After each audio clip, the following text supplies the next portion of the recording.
안녕하십니까 선생님 가족 여러분. 벌써 3월달도 이제 10일 우리 숙회 공부가 시작이 됐습니다.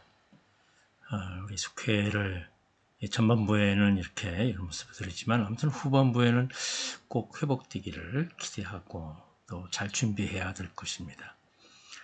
여러분들이 어떻게 이 숙회가 잘 이루어질 수 있는가 함께 그 마음을 모아야 될 줄로 믿습니다. 오늘의 제목은 요시야의 개혁입니다. 오늘 이 시대에 꼭 필요한 우리에게 주시는 말씀인 줄로 믿습니다. 한 주간의 삶을 나누고요. 조용한 기도와 찬송과 또 대표 기도와 오늘의 말씀을 읽습니다. 오늘 말씀을 제가 읽어드리겠습니다. 역대하 34장 1절부터 28절입니다. 요시야가 왕위에 오를 때에 나이가 8세라. 예루살렘에서 31년 동안 다스리며 여호와의 보시기에 정직하게 행하여 그의 조상 다윗의 길로 걸으며 좌우로 치우치지 아니하고 아직도 어렸을 때 곧 왕위에 있은 지 8년에 그의 조상 다윗의 하나님을 비로소 찾고 제12년에 유다와 예루살렘을 비로소 정결하게 하여 그 산당들과 아세라 목상들과 아로새긴 우상들과 부어 만든 우상들을 제거하여 버리매 무리가 왕 앞에서 바알의 제단들을 헐었으며 왕이 또 그 제단 위에 높이 달린 태양상들을 찍고 또 아세라 목상들과 아로새긴 우상들과 부어 만든 우상들을 빻아 가루를 만들어 제사하던 자들의 무덤에 뿌리고 제사장들의 뼈를 제단 위에 불살라 유다와 예루살렘을 정결하게 하였으며 또 므낫세와 에브라임과 시므온과 납달리까지 사면 황폐한 성읍들에도 그렇게 행하여 제단들을 허물며 아세라 목상들과 아로새긴 우상들을 빻아 가루를 만들어 온 이스라엘 땅에 있는 모든 태양상을 찍고 예루살렘으로 돌아왔더라. 요시야가 왕위에 있은 지 18째 해에 그 땅의 성전을 정결하게 하기를 마치고 그의 하나님 여호와의 전을 수리하려 하여 아샬랴의 아들 사반과 시장 마세야와 서기관 요아스의 아들 요아를 보낸지라. 그들이 대제사장 힐기야에게 나아가 전에 하나님의 전에 헌금한 돈을 그에게 주니 이 돈은 문을 지키는 레위 사람들이 므낫세와 에브라임과 남아있는 모든 이스라엘 사람과 온 유다와 베냐민과 예루살렘 주민들에게서 거둔 것이라. 그 돈을 여호와의 전 공사를 감독하는 자들의 손에 넘기니 그들이 여호와의 전에 있는 일꾼들에게 주어 그 전을 수리하게 하되 골목소들과 건축하는 자들에게 주어 다듬은 돌과 연접하는 나무를 사며 유다 왕들이 헐어버린 성전들을 위하여 들보를 만들게 하며 그 사람들이 성실하게 그 일을 하니라. 그의 감독들은 레위 사람들 곧 무라리 자손 중 야핫과 오바댜요 그앗 자손들 중 스가랴와 무술람이라. 다 그 일을 감독하고 또 악기에 익숙한 레위 사람들이 함께하였으며 그들은 또 목독군을 감독하여 모든 공사 담당자를 감독하고 어떤 레위 사람은 서기와 관리와 문지기가 되었더라.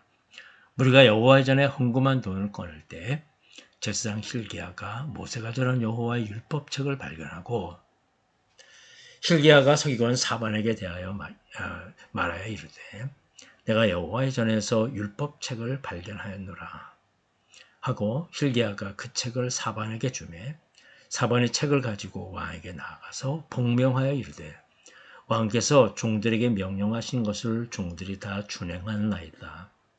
또 여호와의 전에서 발견한 돈을 쏟아서 감독자들과 일꾼들에게 주었나이다 하고 서기관 사반이 또 왕에게 아뢰어 이르되 제사장 힐기야가 내게 책을 주더이다 하고 사반이 왕 앞에서 그것을 읽음에 왕이 율법의 말씀을 듣자 곧 자기 옷을 찢더라.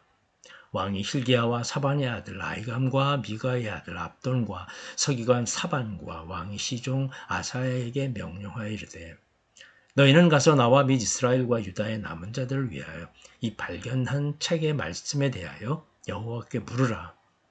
우리 조상들이 여호와의 말씀을 지키지 아니하고 이 책에 기록된 모든 것을 준행하지 아니하였으므로 여호와께서 우리에게 쏟으신 진노가 크도다 하니라. 이에 힐기야와 왕이 보낸 사람들이 선지자 훌다에게 나아가니 그는 하스라의 손자 도타스의 아들로서 예복을 관리하는 살룸의 아내라. 예루살렘 둘째 구역에 살았더라. 그들이 그에게 이 뜻을 전하매 훌다가 그들에게 이르되 이스라엘 하나님 여호와께서 이같이 말씀하시기를 너희는 너희를 내게 보낼 사람에게 말하라 하시니라.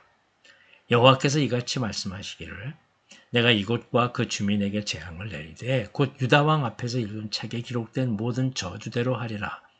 이는 이 백성인들이 나를 버리고 다른 신들에게 분향하며 그의 손의 모든 행위로 나의 노여움을 샀습니다. 그러므로 나의 노여움을 이곳에 소돔에 꺼지지 아니하리라 하라 하셨느니라.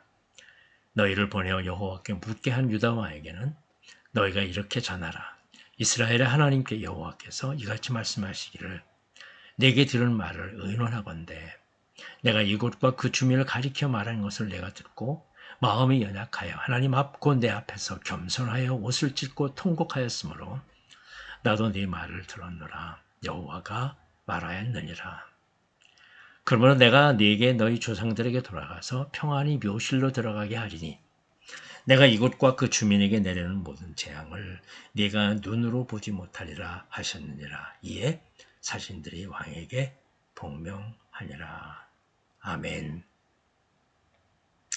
어린 나이에 왕위에 오른 요시야는 31년 동안 남왕국 유다를 다스리면서 하나님 보시기에 바르고 옳은 일을 했습니다.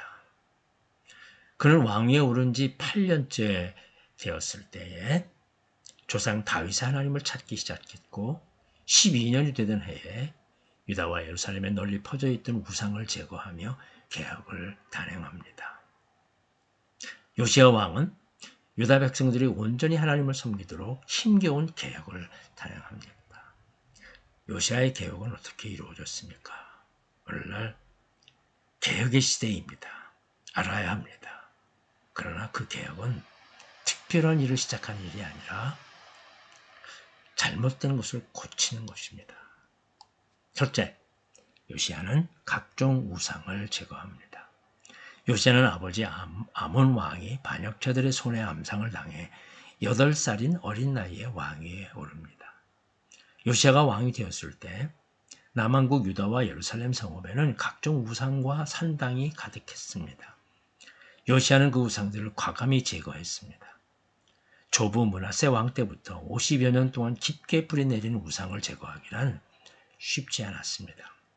그럼에도 하나님이 가증히 여기시는 산 등을 허물고 제단들을 없애면서 안팎으로 깨끗하게 정화했습니다. 조상들의 잘못된 행실을 답습하지 않기 위해 요시야는 다윗이 보여주었던 길을 걸으며 하나님을 섬겼습니다. 우리도 내 마음에 있는 각종 우상을 제거해야 합니다.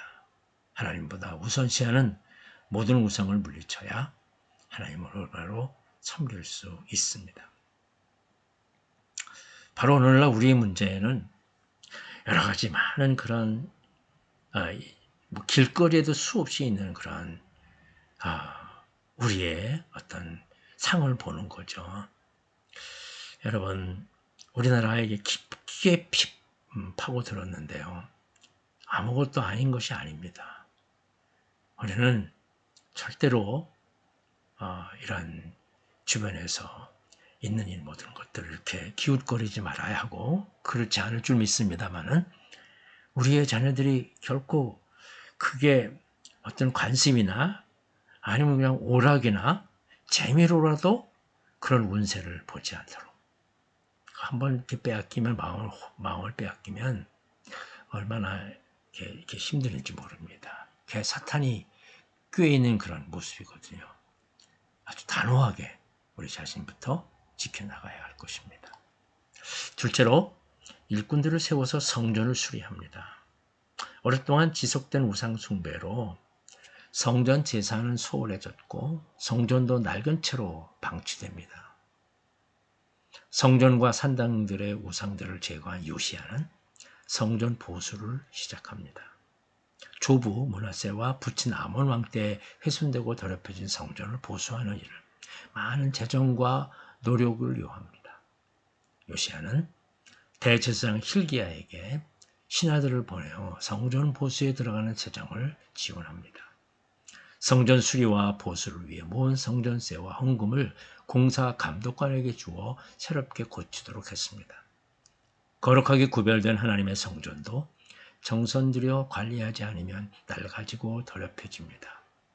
요시야가 일꾼들을 세워 성전을 관리했듯이 우리도 하나님의 말씀으로 날마다 마음의 성전을 성결하게 가꾸어야 합니다.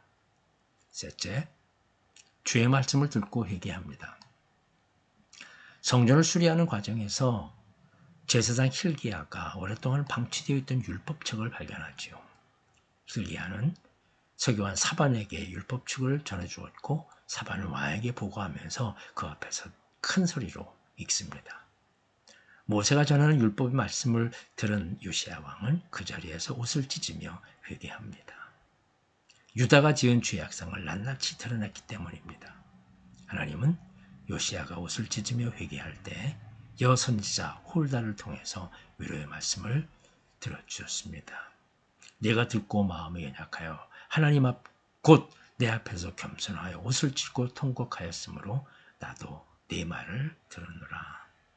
요시야는 주의 말씀을 듣고 가장 먼저 자신의 죄를 깨닫고 회개했습니다. 신앙의 개혁은 거창한 것 아닙니다. 주의 말씀을 듣고 죄를 깨달아 자신의 잘못된 행실을 고치는 것입니다. 요시야는 유다 백성들 사이에 뿌리내렸던 우상을 제거하고 백성들의 잘못된 신앙생활을 개혁했습니다. 그리고 성전을 새롭게 하면서 하나님을 경외하는 왕이 되었습니다. 지도자로서 하나님을 바로 섬기는 신앙의 본을 보인 것입니다. 우리에게도 신앙 개혁이 필요합니다. 형식적인 구호와 습관적인 신앙생활을 하나님이 바라시는 모습이 아닙니다. 삶의 진실한 변화가 동반되어야 할 줄로 믿습니다. 말씀 행하기입니다. 묵상 질문입니다. 내 마음을 더럽히는 우상에는 무엇이 있습니까? 오늘 우리의 우상은 너무나도 많습니다. 보이는 것도 많습니다. 마음의 우상은 두 번째로 치고요. 보이는 우상, 우리 아까도 말씀드렸습니다만은 그런 것에 우리의 눈길도 주지 않도록. 우리가 왜 이단에 빠집니까? 바로 그런 우상에 이게 혹하기 때문에 거기 가면 뭔가 있을까? 거기에 그만 걸리는 거죠. 두 번째로는 교회 청교를 유지하면서 잘 관리하려면 어떻게 해야 합니까? 본문에 보면 성전을 위해서 많은 그런 헌금을 거두었습니다. 그걸 가지고 성전을 유지하는 일에 쓰도록 했습니다. 우리가 벌써 우리 교회가 이곳에 와서 리모델링 한지 17년, 18년이 되어가고 있습니다. 세상에 그런 여러 가지 건물들도 늘 관리해야 되겠는데 이제 많이 관리할 때가 됐습니다. 우리 기도하는 마음으로 준비하고 또 우리의 마음, 우리 하나님 앞에 봉헌하는 그런 마음도 다시 한번 새롭게 가져야 할 줄로 믿습니다. 세 번째, 올바른 신앙생활을 위해 고쳐야 할 관행이나 습관은 무엇입니까? 늘 말씀드립니다만 여기 말씀을 늘 가까이 하는 거예요. 꼭 나에게 필요하고 어디에 뭐가 있고 어떤 행운처럼 갖는 말씀이 아니라 말씀은 처음부터 끝까지 쭉 읽어보면서 그 말씀 속에서 나에게 유익한 것들을 찾아내고 주시는 은혜를 기억해야 할 것입니다. 많은 이단들은 뭐냐 하면 곧 필요한 것만, 사람들의 마음에 혹한 것만 탁 빼가지고 그것을 가지고 사람들의 마음을 이렇게 한번 휘어놓으면 마약에 빠지는 것처럼 빠지는 거예요. 뭐 그렇게 그 건강한 사람들이, 똑똑한 사람들이 왜 이렇게 빠질까 하고 생각하지만 당연한 겁니다. 한번 그냥 빠지게 되면 헤어나지 못하는 거 꼭 기억하시고 우리의 자신을 믿음의 길로 지켜나가는 이 사순절 우리들이 되어야 할 것입니다. 오늘 신앙 성장에 걸림돌이 되고 있는 것이 무엇인지 한번 좀 찾아보고요. 그걸 위해 극복하는 그런 시간이 되어야 할 것입니다. 우리 함께 서로를 위해 중보의 기도를 해주고요. 자신을 위해서 돌아가면서 한마디씩 기도하는 것도 좋습니다. 그러니까 자신을 위한 기도를 다 같이 듣게 하면서 한 마디나 두 마디 이렇게 문장 서로 돌아가면서 기도하는 방법도 좋습니다. 찬성하고 헌금하고 주기도문으로 마치면 되겠습니다. 이런 방법들이 어떻게 앞으로 회복되어야 되는지 저도 고민하고 여러분도 고민해 주시기를 바랍니다. 그래서 우리의 이 속회 예배가 회복될 수 있도록 그렇게 함께 해 주시기를 바랍니다. 감사합니다.